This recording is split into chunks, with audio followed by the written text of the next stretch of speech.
तर मित्रांनो, अशा प्रकारे बेळगाव सिटी क्रॉस केले आपण. बेळगाव सिटी सोडून पुढं निघलो आपण. आता पेट्रोल टाकायला लागेल. फक्त 30 किलोमीटरची रेंज राहिलेली आहे. फक्त 30 किलोमीटर. अरे एवढे पोलीस बंदोबस्त. कोणीतरी VIP ची सभा वगैरे दिसते. म्हणजे सगळ्या गाड्या वगैरे सगळे तेच आहेत. जवळ 300-400 पोलीस तर नक्कीच असतील. अरे नाही वरती. अरे हे भवन बिवन दिसतं यार काहीतरी. म्हणजे आपलं सभा वगैरे. ओके.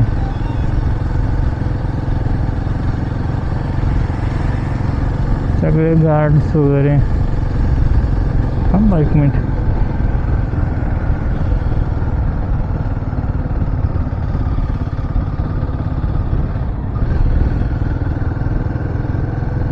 सुवर्ण गार्डन.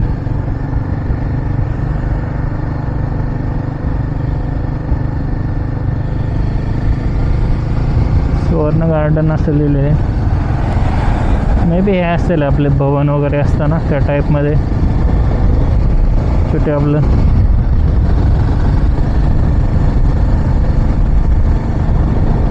ठीक आहे चला.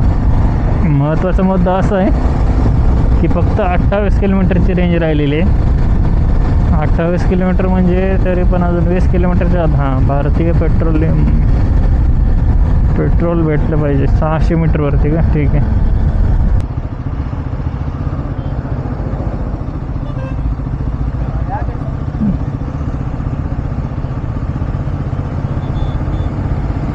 सभा दिसते काय ते. चला बेळगाव. बाकी हे काय असतो बेळगावमध्ये 2 गोष्टी मला खूप आवडल्या. पहिली गोष्ट म्हणजे प्रत्येक चौकामध्ये तुम्हाला पोलीस ऑफिसर्स उभं राहणार. ते पण सिंगल नाही, 2 ते 3 ऑफिसर्स प्रत्येक चौकात राहणार. आणि दुसरी गोष्ट म्हणजे इथं तुम्हाला 80 to 90% जनता हेल्मेट घातलेली दिसणार. तुम्ही बायकर्स बघा, बऱ्यापैकी पब्लिकने तुम्हाला हेल्मेट घातलेले दिसतील 90% पर्यंत. अरे पेट्रोल पंपसाठी खालून नाही होता. बोलण्याच्या नादात पेट्रोल पंप खुकला यार. पेट्रोल पंपला बायपास होता खालून. ठीक आहे. इथून एक आहे. इथून कोणता. इथून आहे का. हा इंडियन ऑइल आहे.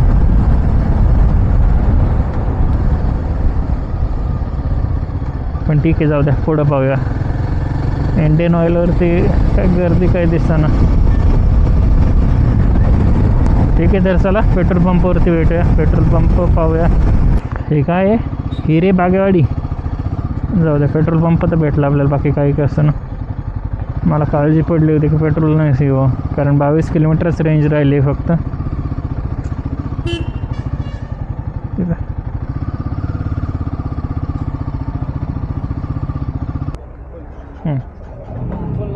हाँ उतना ही बैठता है.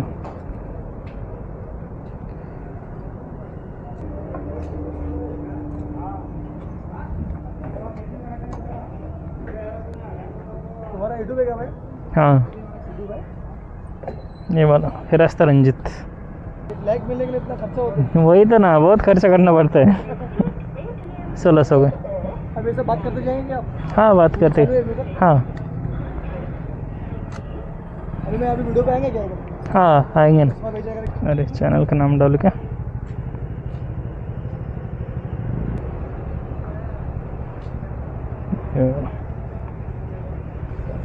ठीक आहे चल.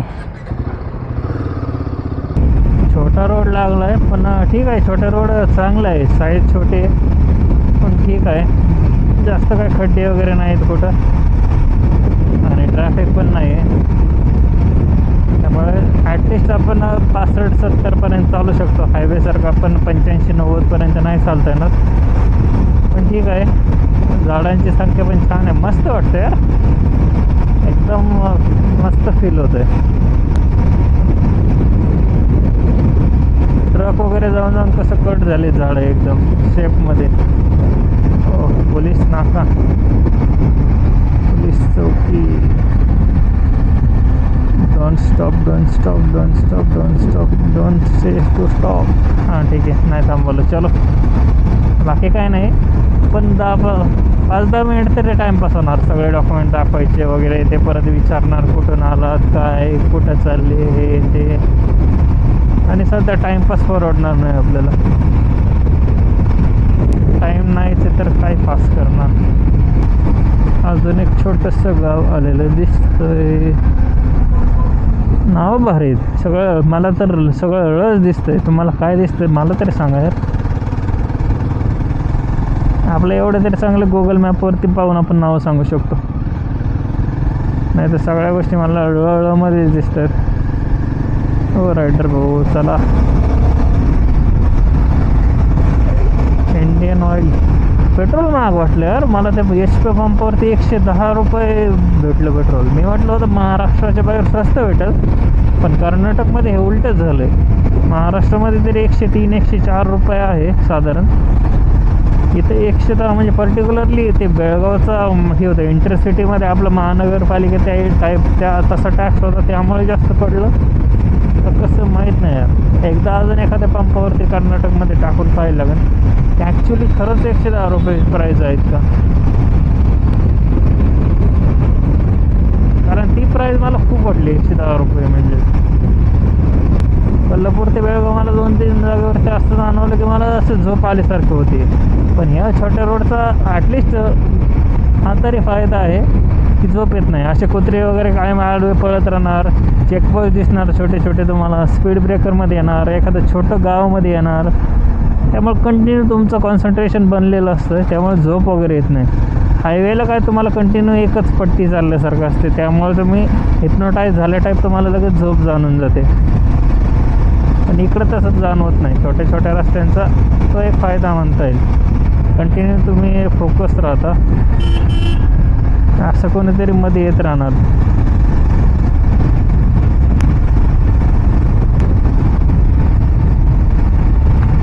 बाकी कर्नाटकमध्ये पोलीस बंदोबस्त मस्त यार. म्हणजे छोट्या छोट्या गावामध्ये सुद्धा असे छोटे म्हणजे चेकपोस्ट वगैरे आहेत. ठीक आहे चला कवर करून घेऊ. बोलण्यापेक्षा ते पण महत्त्वाचं आहे. या ना केव्हा झाले पण पाहिजेत.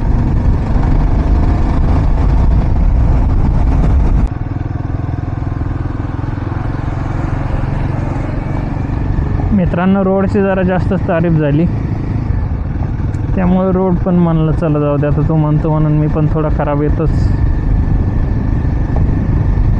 खराब रोड आलेला आहे.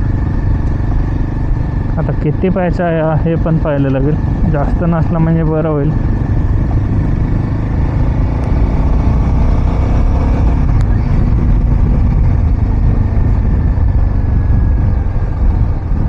अरे चांगला लागून लगेच 100 मीटरच्या आत तर खराब परत. काका जाऊ देता का मला. ओके धन्यवाद.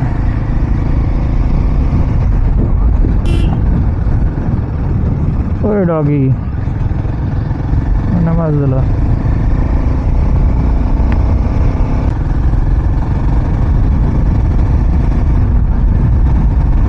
बाकी झाडं मस्त वाटत आहेत पण रोड जरा थोडासा खराब आहे. अजून पाहूया 6 किलोमीटर नंतर रोड चेंज होणार आहे. त्यावेळेस पाहूया नेमकं हायवे लागतोय का नॉर्मलचा रोडच आहे. नॉर्मल असलं तरी चालेल फक्त नीट असलं पाहिजे. खड्डे नको आहेत. खड्डे असले की पूर्ण स्पीड कमी होऊन जात आहे.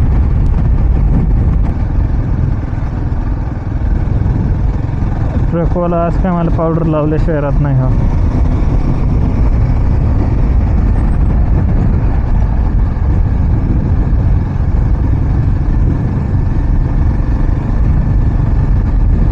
तर 20 किलोमीटरचा खराब पॅच कंप्लीट झाला आहे मित्रांनो. 20 किलोमीटर मारून आता हा रोड पाहूया कसा आहे.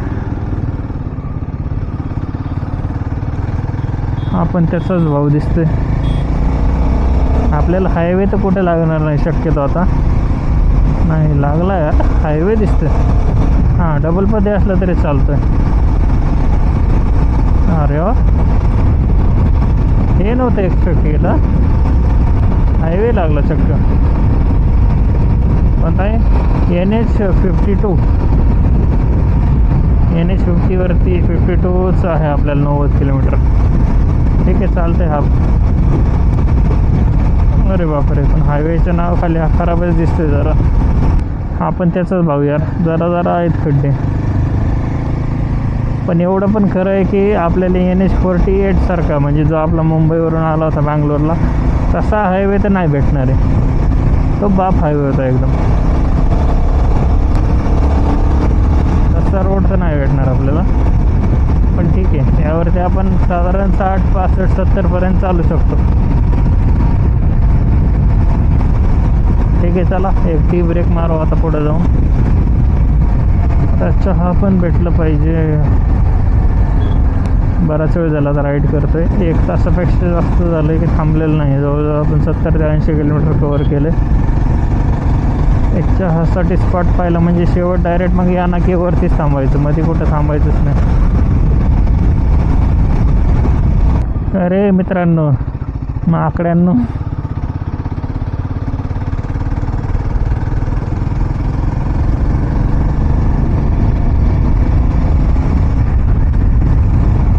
जाऊ दे मित्रांनो. रोड तर मस्त आहे, अंतर जास्त आहे यार, 200 किलोमीटर म्हणजे ते पण कवर करणं. 3 टाईम पण लिमिटेड टाईम आहे, त्यामुळे जरा स्पीडअप करायला लागतं आहे. आजचा दिवस फक्त, बाकी जेवढं शेड्यूल आहे आपलं, बाकी पूर्ण शेड्यूल एकदम रिलॅक्स आहे.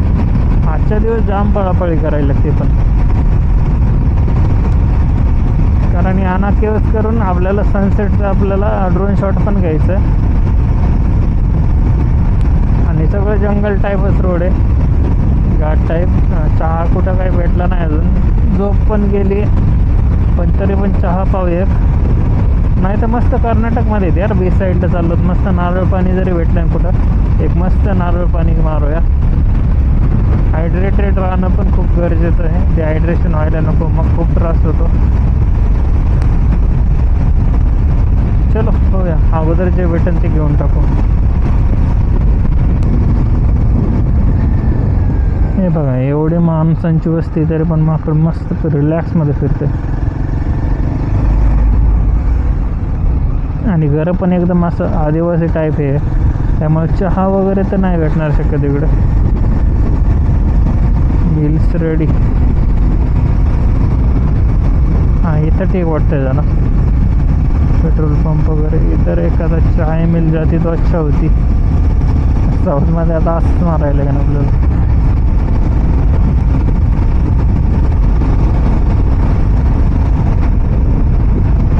एक पण झोप गेलेली, सध्या चहा पिण्यापेक्षा डिस्टन्स कवर करून घेणं महत्त्वाचं आहे. अजून 30, 40, 50 किलोमीटर गेल्यानंतर चहासाठी थांबं वाटलं असतं. 2:15 झालेत. 3च्या आसपास एकदा परत झोप येईलच, मग 3च्या आसपास मस्त चहा मारू आणि 4पर्यंत याना केव्सपर्यंत पोहोचलं तरी चालतंय. हे पाहू शकता, कन्सोल एकदम छान रोड आहे मित्रांनो, एकदम जंगलांमधून, जास्त ट्रॅफिक नाही, काही नाही. आणि कन्सोल पाहू शकता, कन्सोलसुद्धा ब्लॅक झाला आहे, म्हणजे ज्यावेळेस एकदम अंधार असेल त्या टाईपमध्ये, म्हणजे इतकं हे झालं आहे. मस्त आहे, पण वातावरण एकदम थंड आहे, गरम होत नाही आहे, छान वाटते. रोड पण छोटा आहे, पण खड्डे नाही, काही नाही, प्लेन एकदम मस्त आहे. चला कवर तर करून घेऊया.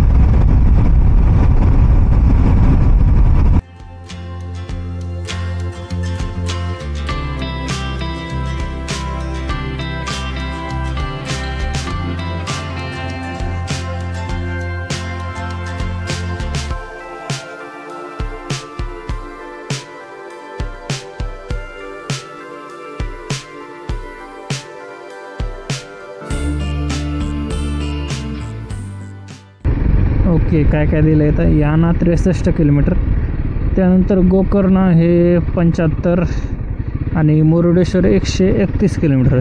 तर हे तिन्ही पण प्लेसेस कवर करायचे आहेत आपल्याला. अगोदर याना करू संध्याकाळी, आणि उद्या सकाळी 11-12पर्यंत समजा हे करू, गोकर्ण फिरू. त्यानंतर जाऊ मुरुडेश्वरला, 3-4-5 वाजेपर्यंत जरी मुरुडेश्वर झालं तरी चालतं आहे. आणि मुरुडेश्वरहून रिटर्न निघूया सरळ आपला शिवमोग्गाला, परत प्रशांतकडे.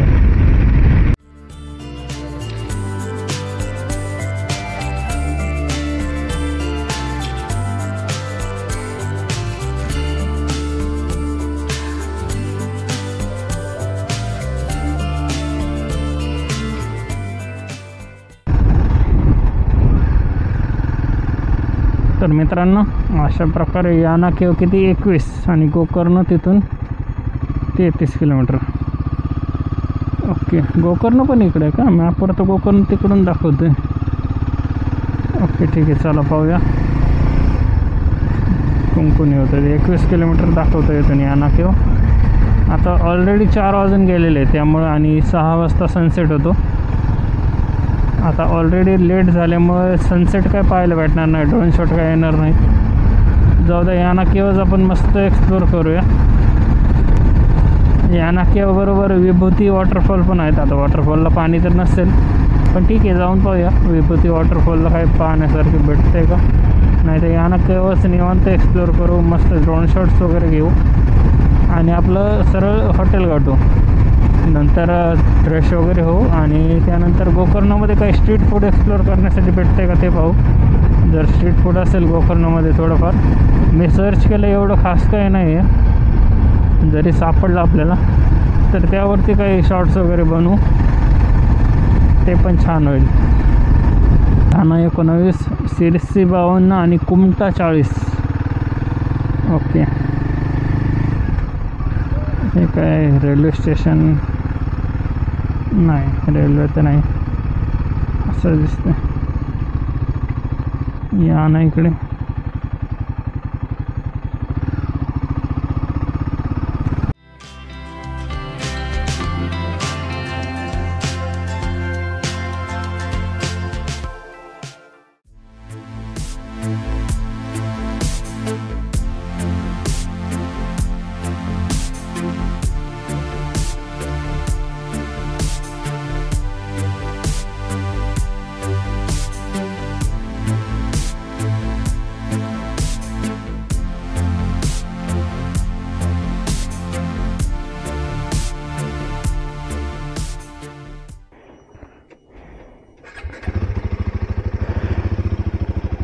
चलो भाई लोग, चलो.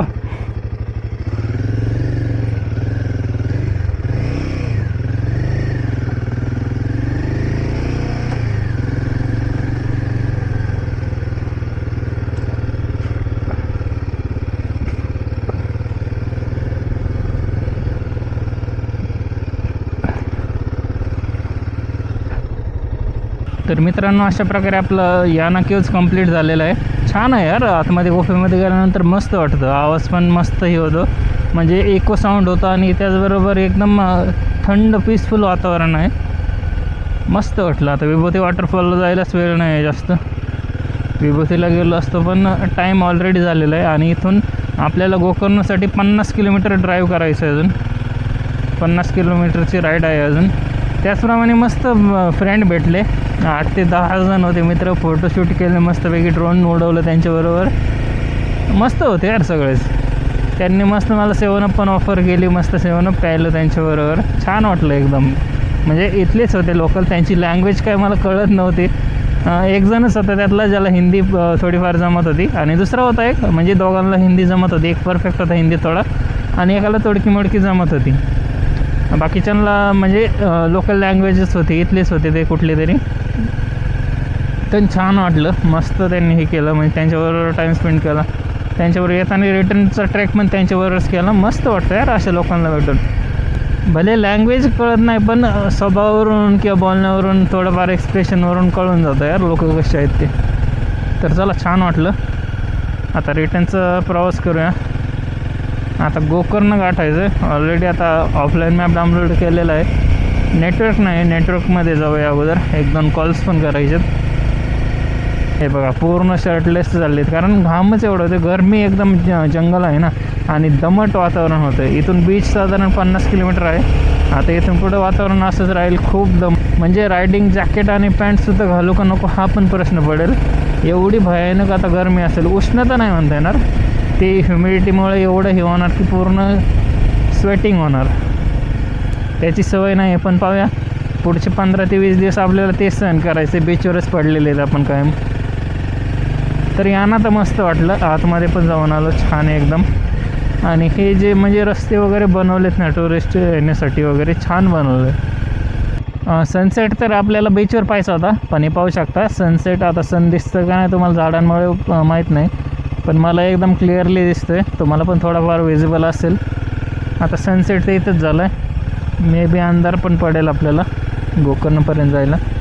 कोय ना, उद्या गोकर्ण एक्सप्लोर करू मस्त. 1-2 वाजेपर्यंत जरी गोकर्णमध्ये टाईम घातला तरी चालतं आहे. आज रात्री पण फ्रेश होऊ, त्यानंतर ही करू, आपण एक्सप्लोर करायला बाहेर पडू. रात्री भारी वाटलं यार ज्यावेळेस मी बेळगावमध्ये निघलो.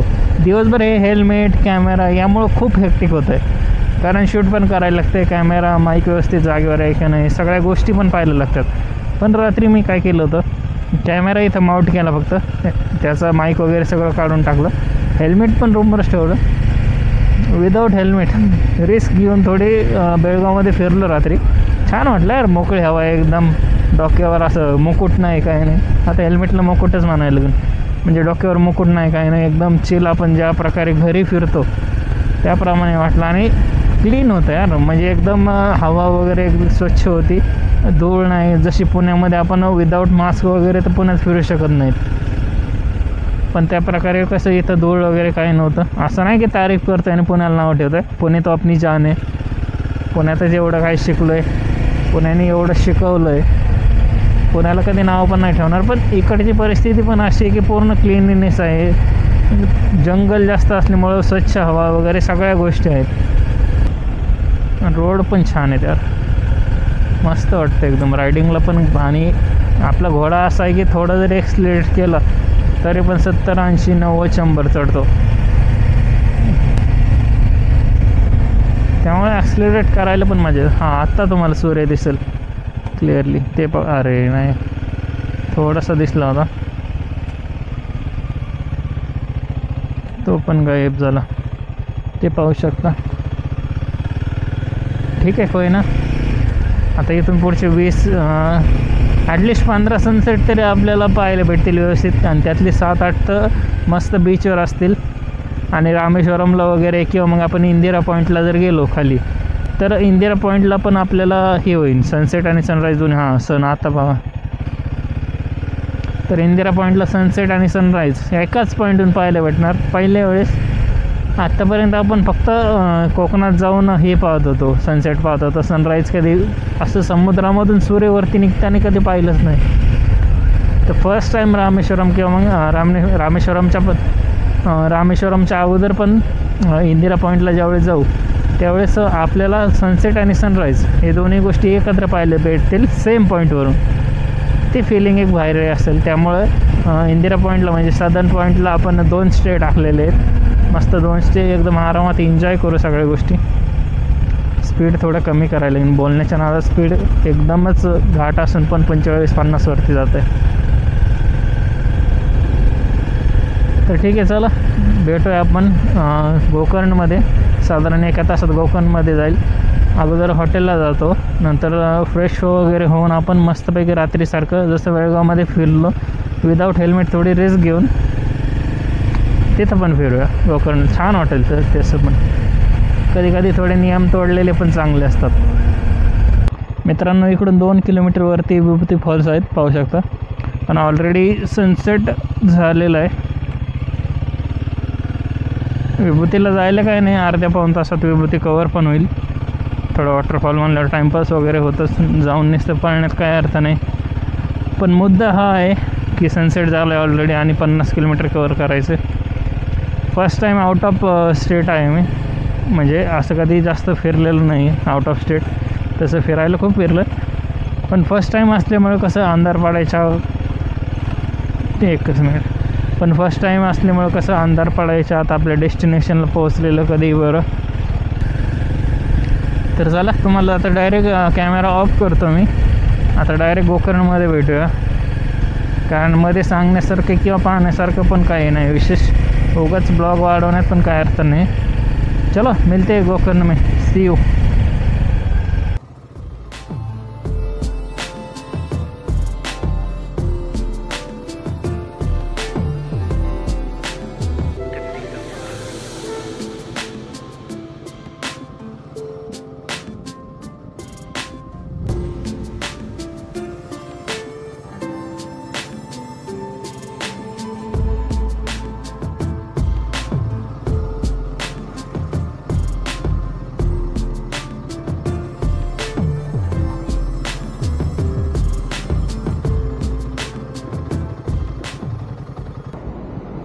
जय शिवराय मित्रांनो आणि गुड मॉर्निंगसुद्धा.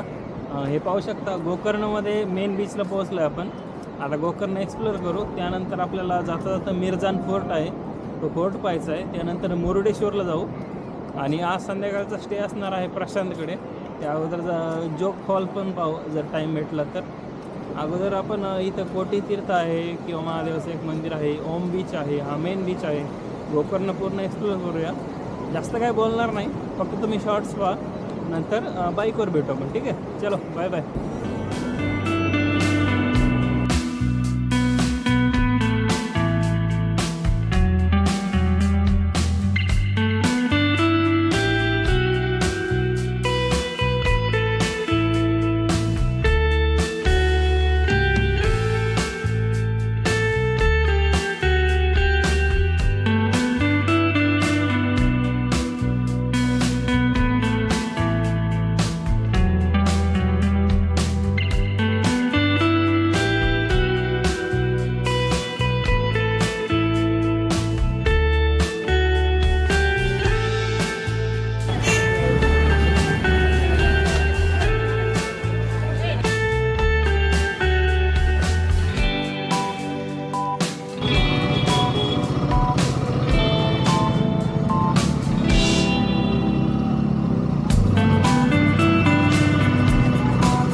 तर मित्रांनो, अशा प्रकारे आपलं गोकर्ण बऱ्यापैकी कंप्लीट झालं आहे. गोकर्णमध्ये आपण बऱ्याच ठिकाणी फिरलो, पण शूट काही जास्त केलं नाही. फिरण्यातच एवढा बिझी होतो मी, फिरायला भारी वाटत होतं यार. म्हणजे मस्त फिरून घेतलं, जास्त काही शूट केलं नाही. ड्रोन शॉट्स वगैरे घेतले आहेत बीचचे मस्त. इथूनच खाली ना, हां. तर बऱ्यापैकी आता गोकर्ण सिटी पण मस्त आहे यार, एकदम छोटंसं पण छान वाटतं, एकदम फ्रेश वाटलं. फिरलो पण जास्त टाईम नाही भेटला, पण तरी पण छान फिरलो. शूट पण घेतलं आहे चांगलं. गोकर्णमध्ये आपण कोटी तीर्थ झालं किंवा मग हे झालं आपलं महाबळेश्वर मंदिर होतं ते मोठं, ते झालं, किंवा चिंतामणी गणेश टेम्पल झालं, ओम बीच झालं. फक्त जटायू पॉईंट होता, तिकडे जाणं नाही झालं. तिकडे थोडं ट्रेक करायला आहे आणि जेवढा टाईम नाही आपल्याकडे. बाईकने पण जाऊ शकलो असतो, पण थोडं लांब आहे, 1 तास तरी गेलं असतं त्यामध्ये. ते पण छान आहे, कधी आला तिकडे तर नक्की पहा. सध्या आता फक्त गोकर्णमध्ये आपलं राहिलं आहे मिरजान फोर्ट. मिरजान किल्ल्यानंतर आपण सरळ निघणार आहोत खाली ह्याला मुरुडेश्वरला. मुरुडेश्वरचे पण ड्रोन शॉट्स वगैरे छान येतील. मुरुडेश्वर झाल्यानंतर आपण थोडं रिटर्न यायचं आपल्याला 30 किलोमीटर. आपला जो रूट आहे त्या रूटपासून मुरुडेश्वर 25 ते 30 किलोमीटर थोडं साऊथला पडतं खाली. त्यामुळे आपल्याला थोडंसं 40 ते 50 किलोमीटर एक्स्ट्रा पडणार आहे. मुरुडेश्वर झाल्यानंतर परत रिटर्न येऊया आणि परत आपल्याला जायचं मेनलँडकडे, म्हणजे शिवमोग्गाकडे. बीचपासून थोडं लांब जाणार आहोत परत आपण. फक्त गोकर्णच होता बीचवरती. बीचवरती पुढे चालून आपण डायरेक्ट कोच्चीमध्ये उतरूया. आपण हे घेऊ, मैसूर घेऊ, मैसूरनंतर मुन्नार घेऊ, उटी घेऊ आणि तसंच परत कोच्चीला उतरू. तोपर्यंत बीचपासून लांबच राहणार आहे आपण. सध्या आपलं एवढं कवर करून आपण शिवमोग्गाला जाऊ. शिवमोग्गाला 1-2 स्टे टाकू, प्रशांतपाशी निवांत राहू, थोडं आराम करू. कारण खूप रनिंग झालेलं आहे. गेल्या 36 तासामध्येच मी जवळजवळ 750पेक्षाही जास्त रनिंग केलं आहे. एवढी लाँगची रनिंग मी 2021मध्ये केली होती पाठीमागं, ज्यावेळेस इकडेच होतं मी चंदगडला. चंदगडवरून घरी जायचं होतं आणि त्यावेळेस ट्विस्टर होती 125 cc. ही पॉवरफुल आहे, मी चालती पण तशी, त्यामुळे रनिंगला पण काय वाटत नाही. आता कालच्या दिवसामध्ये जवळजवळ आपण 300 किलोमीटर एक्सप्लोअर केलं, ते पण 12 नंतर. 12 वाजेपर्यंत तर बेळगावमध्येच होतो आपण.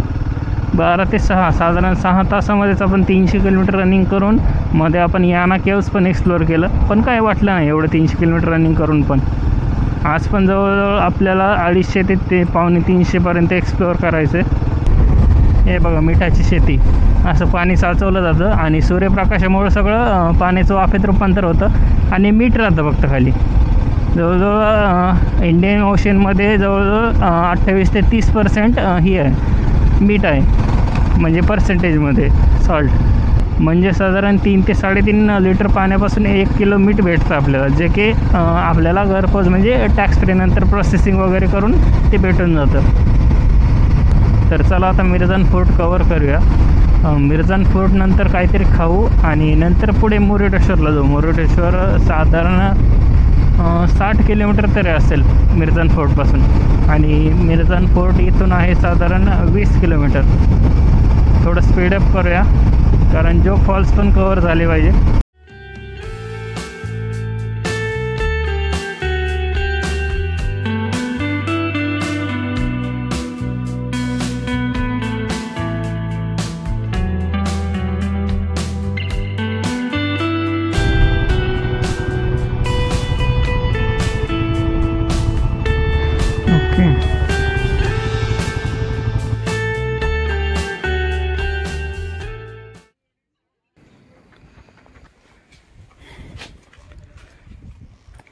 मित्रांनो इथून आहे एंट्री आणि इथून जायावरती.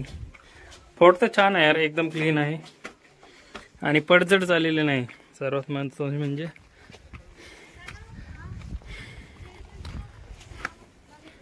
वरती आल्यानंतर पाहू शकता मस्त गार्डन वगैरे आहे. म्हणजे पाहण्यासारखा आहे फोर्ट, एकदम पडझड नाही वगैरे, सगळ्या गोष्टी व्यवस्थित आहेत. मराठ्यांचे किल्ले पडझड होण्याचं कारण म्हणजे फक्त लढाया जास्त होत्या. इकडे जर पाहिलं तुम्ही हा मिरजान किल्ला हा जास्त पडझड वगैरे झालेला नाही. मराठ्यांचा तोच हे होता की लढाई वगैरे एवढे चालू राहायचे, कंटिन्यू आक्रमण होत राहायचे, त्यामुळे रेस्टोरेशनचा टाइम नाही भेटायचा किंवा मग पडझड वगैरे व्हायची, तोफगोळे तेवढे डागले जायचे किंवा लढाईमध्ये तेवढे नुकसान पण व्हायचं. आता रायगडचंच पहा, रायगड जवळजवळ 11 दिवस जळत होता. शनिवारवाड्याचं तेच होतं, 7-8 दिवस शनिवारवाडा जळत होता. सगळ्या गोष्टी असल्यामुळे काय रेस्टोरेशनला किंवा टाईम नाही भेटला आणि तेवढी पडझड झालेली आहे. मित्रांनो अशा प्रकारे आपला मिरजान फोर्ट एक्सप्लोअर करून झालेला आहे. साधारण अर्ध्या तासात किल्ला ओळखतो आणि भुईकोट किल्ला असल्यामुळे काही ट्रेकिंगची पण गरज नाही. या राईडमध्ये तुम्हाला जास्त हिस्ट्री वगैरे सांगण्यासारखं काही नाही. जसं आपण महाराष्ट्रामध्ये शिवाजी महाराज यांचे किल्ले हे करतो, एक्सप्लोअर करतो आणि मी हिस्ट्री सांगतो, तसं काही नाही. फक्त राईड एन्जॉय करा, ड्रोन शॉट्स जे घेतले ते एन्जॉय करा आणि बाकी गोष्टी म्हणजे जे फूड वगैरे आहे ते पण एन्जॉय करा. हिस्ट्री वगैरे असं काही नाही आहे. ठीक आहे, तर चला मिरजान फोर्टवरून निघूया. खरं तर अरे उन्हामुळे पूर्ण काळं होतं रे. हां असं करू. तर चहा पिण्याची इच्छा होती पण आता 12 वाजले. चहापेक्षा आपण कर्नाटकमध्ये तर कोकणमध्ये थोडक्यात तर नारळ पाणी पिऊ. चहा वाटलंच तर मुरुडेश्वरचं जवळजवळ गेल्यावरती चहा पिऊया. ठीक आहे, चलो निकलते, भेटूया बाहेर.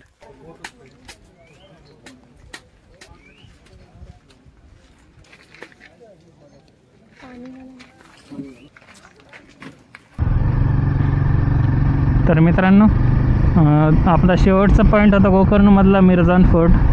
अशा प्रकारे मिरजान फोर्ट कंप्लीट करून आपण पूर्ण गोकर्ण पण कंप्लीट केलं. चांगलं वाटलं यार, म्हणजे जे पॉईंट घेतले ना आपण ते भारी होते. फक्त कालच हे झालं की आपल्याला याना केव्जला जायला इतकं लेट झालं की सनसेट पाहता आला नाही. त्यामुळे बीचवरचा सनसेट पाहणं आत्तापर्यंत तरी या ट्रिपमध्ये मिसिंग आहे. सनसेटचे ड्रोन शॉट्स घेणं वगैरे, मी एकदम समुद्रावरून असं फ्लॅट ड्रोन हे करताना आणि सूर्य एकदम समुद्रात डुबताना ते घ्यायचं राहिलं आहे आपलं. ते शक्यतो आपल्याला डायरेक्ट आता कोचीमध्येच भेटणार कारण आता आजचा सनसेट पण आपला जोग फॉल्सच्या आसपास होईल. तिथून पुढं आपल्याला शिवमोग्गाला जायचं आहे. 1 मिनिट. तिथून पुढं आपल्याला जायचं आहे शिवमोग्गाला. आता हायवे लागला आहे, कवर करून घ्या. डिस्टन्स साधारण इथून 59 मिनिट दाखवतं आहे आणि 60 किलोमीटर, म्हणजे रोड तर चांगला दिसतो आहे. साधारण 60-70च्या स्पीडने आपण चालू शकतो. गोकर्णमध्ये आपण ओम बीच पाहिलं, त्यानंतर मेन बीच पण पाहिलं. फक्त जटायू पॉईंट आपला पाहायचा राहिला कारण जटायू पॉईंटवरून सनसेट चांगला दिसतो आणि सनसेट काय आपल्याला काल हाती लागला नाही. ठीक आहे, बाकी गोष्टी म्हणजे चिंतामणी गणेश टेम्पल आहे. त्यानंतर महाबळेश्वरा टेम्पल पाहिलं. महाबळेश्वरा टेम्पल म्हणजे महादेवाचं टेम्पल होतं छान. फक्त तिथं होतं की आपण जसं संभाजीनगरपाशी आपलं हे आहे ज्योतिर्लिंग आहे ओंकारेश्वर, त्या ओंकारेश्वर ज्योतिर्लिंगाप्रमाणे ना इथं पण आहे ना आपल्याला शर्ट काढून लुंगी घालून जायला लागतं. शर्टलेस व्हायला लागतं, म्हणजे अप्पर बॉडी पूर्ण तुम्हाला हे करायला लागते आणि लुंगी घालायला लागते. तर ते फोटो पण पाठवीन तुम्हाला, छान दिसत होतं एकदम. तर चला आता रस्ता कवर करून घेऊया. Bye bye Gokarna. Finally Gokarna संपलं. हा ब्लॉग पण इथंच एंड होईल. आता नवीन ब्लॉग स्टार्ट करूया आपण. तो असेल आपला मुरुडेश्वर, आणि ही बाईक राईड फक्त प्रशांतपर्यंत म्हणजे शिवमोग्गापर्यंत जाण्याची. त्यानंतर शिवमोग्गामध्ये आपण 2-3 दिवस मस्त स्टे मारूया, तिथं मासे वगैरे खाऊया प्रशांतबरोबर, मस्त एन्जॉय करू. या ब्लॉगमध्ये तुम्हाला मुरुडेश्वर पाहायला भेटेल आणि जो फॉल्स पण ॲड करेल मी, आणि बाकी आपल्या गप्पा गोष्टी ज्या राईडमध्ये त्या चालू राहतील अधूनमधून ते पण चालू राहील. तर चला भेटूया आपण आता डायरेक्ट. आत्ताच नारळ पाणी प्यायलो आहे. 30-40 किलोमीटर कवर करू. मुरुडेश्वर आपण इथं साधारण 60 किलोमीटर आहे. अजून 35-40 किलोमीटर कवर केल्यानंतर वाटलंच ते एक टी ब्रेक घेऊ, नाही तर मग चहा पण डायरेक्ट आपण दुपारी डायरेक्ट हे करू, जेवण करू आणि त्यानंतर चहा घेऊ डायरेक्ट मुरुडेश्वरमध्ये. ठीक आहे, तर चलो चलते.